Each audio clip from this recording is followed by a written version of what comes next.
Hey everybody, it's Benny One, and I'm back at you with another movie review. And today I'm going to be reviewing Batman vs Superman: Dawn of Justice, the Ultimate Cut. Everybody, the Ultimate Edition, because it's better than the regular one that came out, the theatrical cut.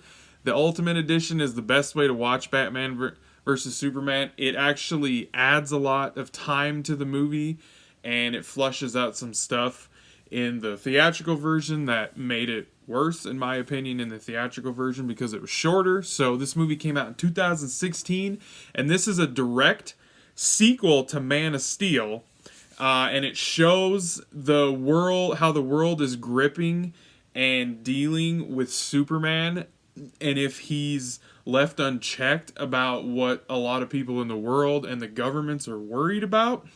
And then it also shows an older Batman that has kind of been retired, that comes out of retirement. It brings in a little bit of that Dark Knight Returns comic book storyline with a darker Batman and how he wants to take Superman down because of the events of that day in Metropolis, in Man of Steel. The destruction of Metropolis. Wayne Enterprises Tower was one of the buildings that got taken down. It was actually the building that Zod first discovered he could do his heat vision in.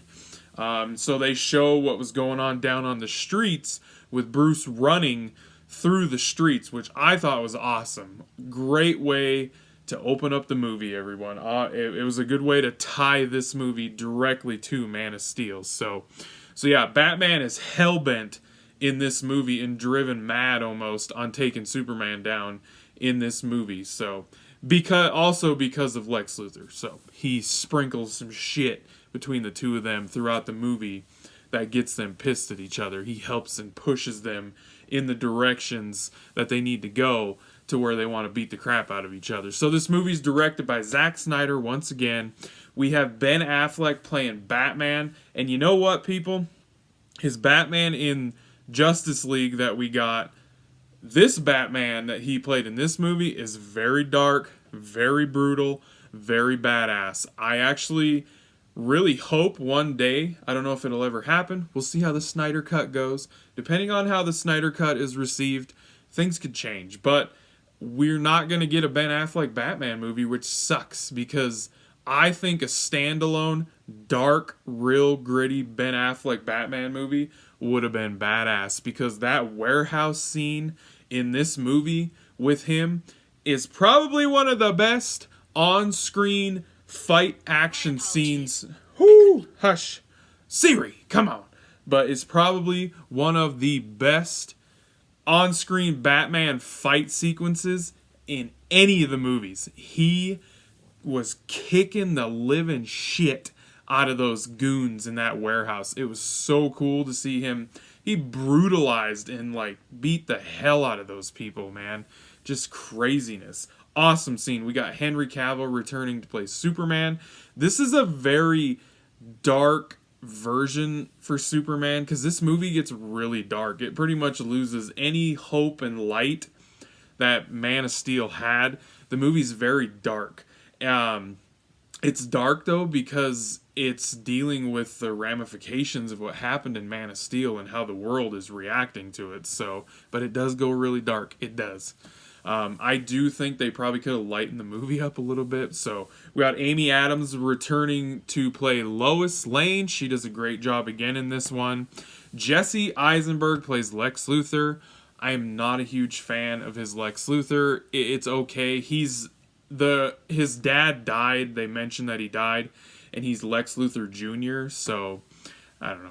Jeremy Irons Alfred, I think the scenes with him and Bruce are fantastic in this movie. The dialogue between them is great. Gal Gadot, this was her big debut as Wonder Woman, and it was phenomenal. It was awesome.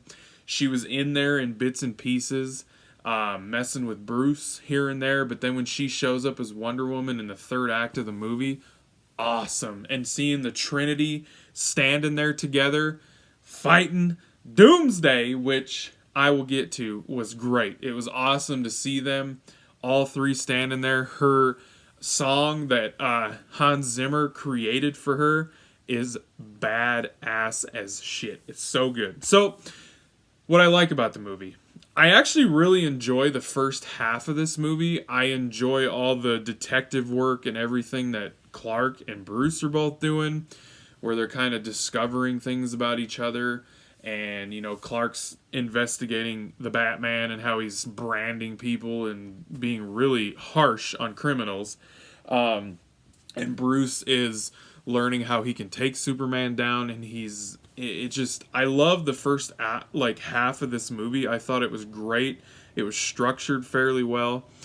The problem I think with the movie is it has three major things to it. It's the Man of Steel sequel, and then it's the Batman versus Superman movie.